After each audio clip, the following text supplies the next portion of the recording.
Ceci est un livre audio autogénéré par Google. LEGENDES des reproductions. Figure 3. Mico Spadaro, 1609 10e 1675. Piazza Mercatello, HST. Museo Nazionale di San Martino. Naples, PER Gentil concessionné della Fototeca. Soprintendenza Speciale, PER Il Polo Museal Napoletano. Vers le centre de la place on a fait converger des cadavres, rarement nus ou couverts de linceul, le plus souvent surpris par la mort dans leurs vêtements ordinaires qu'on n'a pas eu le temps de leur enlever. Ces cadavres sont apportés à dos d'homme ou véhiculés par des charrettes, des chevaux ou des animaux de trait. Certains cadavres sont traînés au sol, quelques malades mal en point sont amenés en chaise à porteurs. Les croque-morts, parfois le bas du visage couvert d'un mouchoir, portent de rares cercueils ou des morts allongés sur des planches. Au premier plan, on retrouve l'image d'une mère décédée couchée à terre, la poitrine découverte que son nourrisson essaie encore de téter. Derrière elle, un médecin en costume et chapeau noir s'avance à cheval au milieu des vivants et des morts qui s'entremêlent. La densité des personnages est considérable. Au fond de la place, un peu moins encombrée, on a allumé un grand feu destiné à chasser les miasmes. Dans le ciel qui surplombe la Piazza Mercatello, le Christ semble intercéder auprès de Dieu le Père entouré de chérubins, afin que l'épidémie prenne fin. Figure 5. Mattia Preti, 1613 à 1699. Deux esquisses des fresques votives pour la peste de 1656, HST 127 par 75 cm. Naples. Musée de Capodimonte, PER Gentil concessionné della Fototeca. Soprintendenza Speciale, PER Il Polo Museal Napoletano.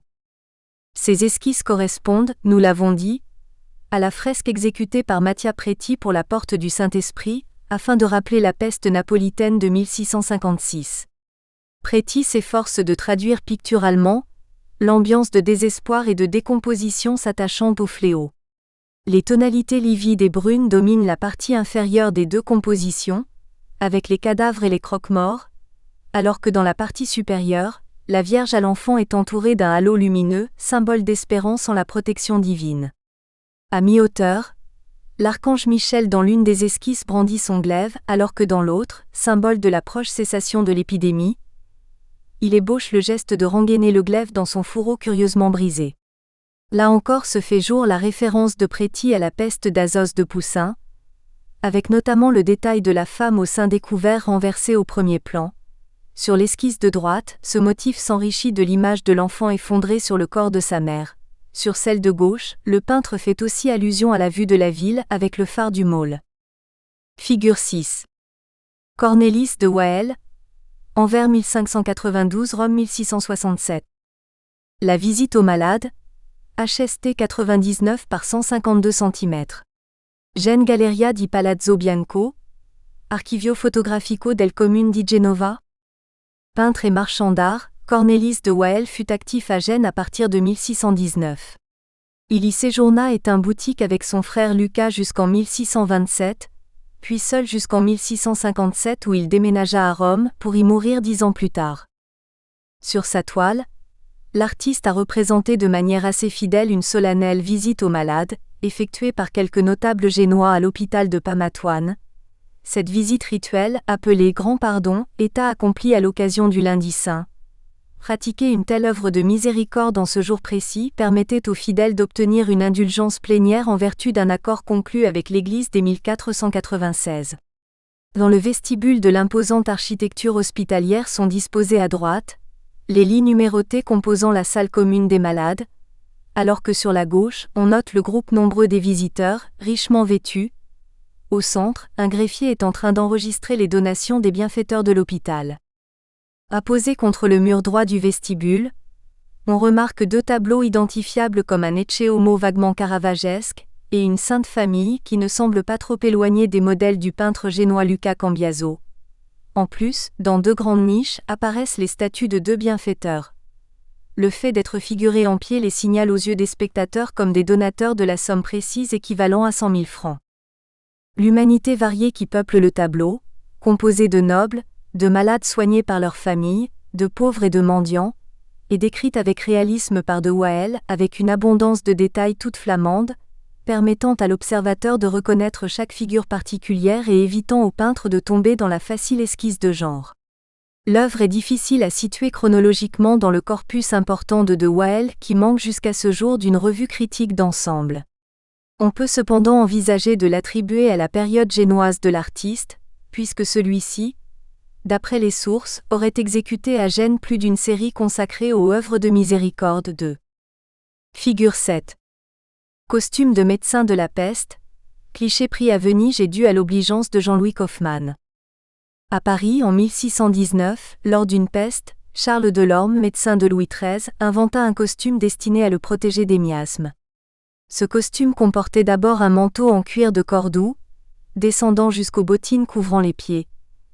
Les mains et poignets étaient à l'abri des gants, la tête couverte d'un chapeau à large bord. Le visage était caché par un masque ayant des yeux de cristal et surtout un long nez en bec, contenant des substances parfumées et oint intérieurement de matière balsamique, de manière à constituer un filtre destiné à empêcher l'inhalation des effluves dégagés par les malades. Enfin, le médecin de la peste portait à la main une badine dont la couleur variait selon les villes, et répondant aux directives sanitaires qu'il imposait à toute personne entrant en contact avec des pestiférés. La photo, prise par Jean-Louis Kaufmann à Venise, évoque le souvenir de ce costume. Figure 8. Antonio Giarola, dit le Chevalier Coppa, Vérone volume 1595 volume 1665. Vérone implore au pied de la Trinité, avec l'intercession de la Vierge, pour la délivrance de la peste de 1630, HST 336 par 272 cm. Vérone. Église San Fermo Maggiore. Su gentil concessionné del Ministero per I Beni e le Attività Culturali. Soprintendenza PSAE PER Verona, Vicenza Eurovigo. La Pala commémore l'épidémie très meurtrière que Vérone subit en 1630. La datation du tableau n'est pas encore assurée, certains avançant 1631 dès la cessation du fléau, les critiques les plus récents affirmant 1636. Antonio Giarola, qui avait d'abord séjourné à Rome auprès de Saraceni, puis à Bologne où il admira l'Albane et Guido Reni, adopte une composition à double niveau, le supérieur céleste, l'inférieur terrestre. On ressent l'influence d'Annibale Carracci et de Guido Reni, confirmée par le coloris clair, le dessin précis, l'aspect classicisant des protagonistes principaux, le naturalisme des images de pestiférés. Vérone est représentée par une jeune femme en pleurs, agenouillée auprès de nombreux cadavres. Le regard levé vers le ciel, elle supplie la Trinité figurée dans un nuage. La Vierge intercède en sa faveur, s'efforçant de retenir le bras du Christ portant des flèches. Cette image du Christ, torse nu, fait irrésistiblement penser à l'aspect de Zeus brandissant la foudre dans l'iconographie païenne et déjà utilisée entre autres par Annibale Carracci dans son Christ entouré de saints, Florence. Palais Pitti. Galerie Palatine. Nous renvoyons au chapitre des représentations symboliques de la peste, pour ce qui concerne la valeur métaphorique des flèches. La partie inférieure du tableau donne une image de la cité de Vérone et de la multitude des victimes lors de l'épidémie. Au premier plan sont entremêlés 4 corps. Le plus proche est porteur d'un bubon axillaire gauche, d'un bubon inguinal droit et sur la peau de quelques taches noirâtres. Dans l'angle inférieur droit, le lion auréolé de Saint-Marc rappelle l'autorité de Venise sur la cité véronaise. Figure 9. Luca Ferrari, Reggio Emilia 1605 Padoue 1654.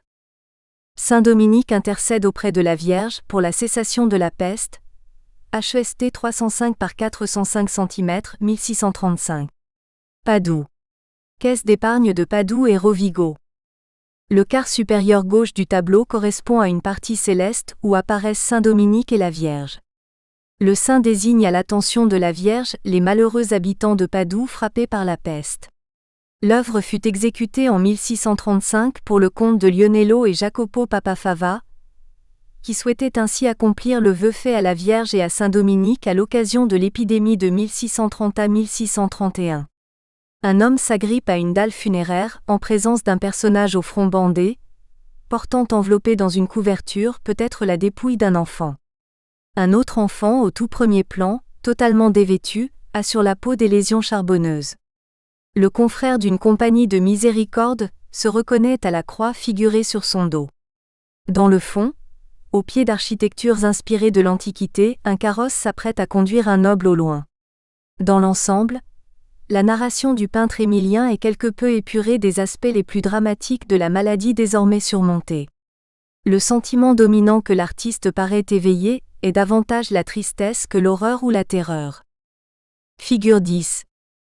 Francesco Solimena, Canale di Serino 1657-1747.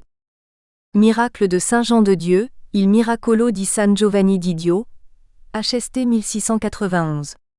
295 x 195 cm. Naples. Museo Civico in Castel Nuovo. Dans la partie supérieure de la toile, datant de 1691, le saint en vol, entouré d'anges, apparaît à un malade qui s'agite sur son lit. Dans la partie inférieure se voient les corps de malheureux morts de peste, probablement en souvenir de l'épidémie napolitaine de 1656. Le thème iconographique, l'aspect lugubre et ténébreux, la tonalité livide des blancs et des incarnats ramène Solimena vers les sources de la peinture de la première moitié du XVIIe siècle à Naples, et en particulier à Mattia Preti. De ce dernier sont repris le découpage de la composition et surtout la partie basse du tableau avec le cadavre de l'enfant, et les détails évoquant la peste. Ces scènes se rapportent aux fresques et aux esquisses correspondantes exécutées par Preti sur les portes de la cité de Naples. Le bozzetto, l'ébauche, préparatoire de l'œuvre de Solimena est conservé dans une collection privée américaine. L'œuvre elle-même provient de l'hôpital Santa Maria degli Apei, Naples. Figure 11. Ludovico Carracci, Bologne 1555 à 1619. Saint Sébastien jeté dans la Cloaca Maxima, HST 167 par 233 cm, Los Angeles. The Paul Getty Museum. Selon la légende de Saint Sébastien, celui-ci a réchappé de la sagitation. L'empereur Dioclétien l'a alors fait fouetter à mort, exigeant que son corps fût précipité dans le grand égout de Rome, la Cloaca Maxima.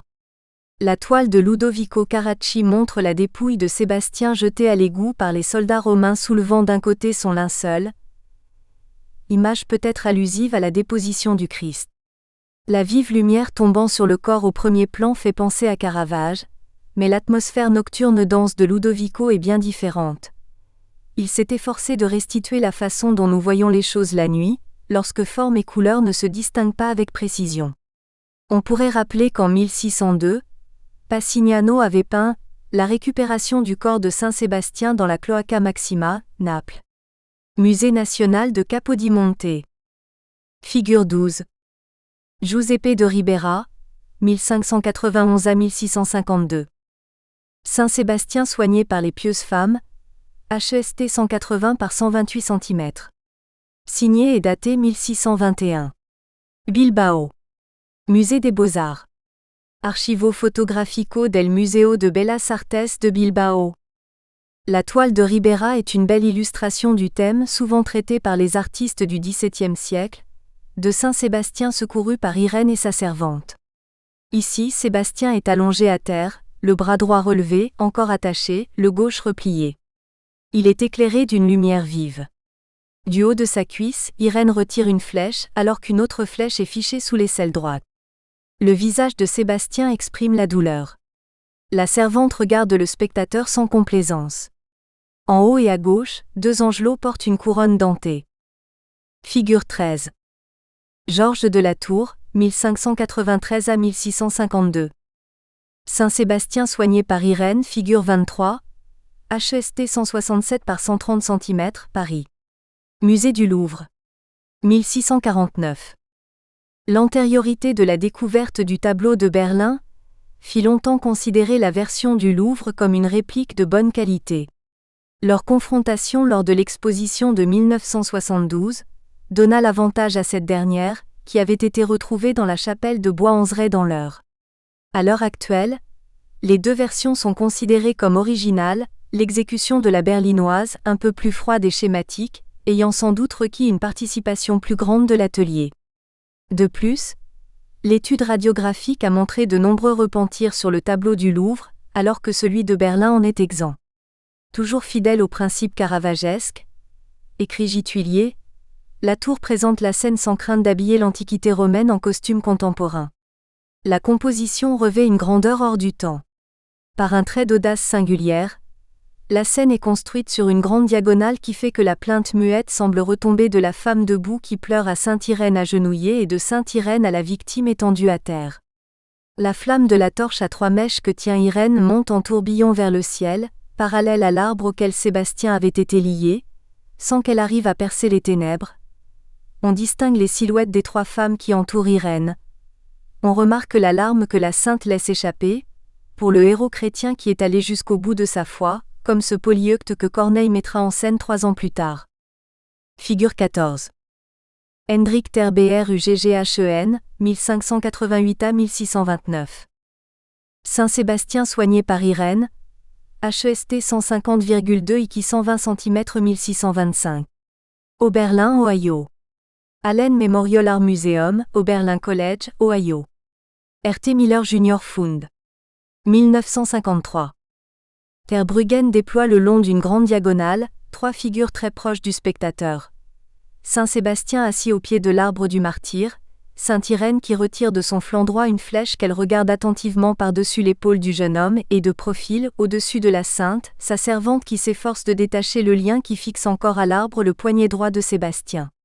La lumière éclaire violemment de gauche à droite le corps dénudé de ce dernier, encore percé de 2 autres flèches, et le visage d'Irène. La moitié droite du fond est occupée par un ciel de soleil couchant. La scène est monumentale, calme, équilibrée, le coloris dominé par des variétés de jaune et de rouge. Figure 15. Orazio Borgianni, Rome 1574 à 1616. Saint Charles Borromée parmi les pestiférés, HST 300 par 141 cm. Rome. Casa Generalizia, dell'Ordine Mercedario, su gentil concessioné del Ministero per i beni e le attività culturali. Soprintendenza per il patrimonio storico, artistico e etno-antropologico del Lazio. Roma. La toile daterait de 1612 à 1613. Le choix iconographique est lié à la peste de Milan de 1575-76, où un nourrisson encore vivant retrouvé parmi les pestiférés morts, est confié par Charles Borromée qui le porte dans ses bras, à un berger ayant mis genou à terre et identifiable par les 2 chèvres placées auprès de lui. La scène suggère la récupération des captifs confiés au Seigneur, berger par excellence. On recourait d'ailleurs aux chèvres dans les lazarets pour l'allaitement. Nous espérons que vous avez apprécié cet aperçu. Pour continuer à écouter ce livre audio sur Google Play Livres, utilisez le lien dans la description de la vidéo.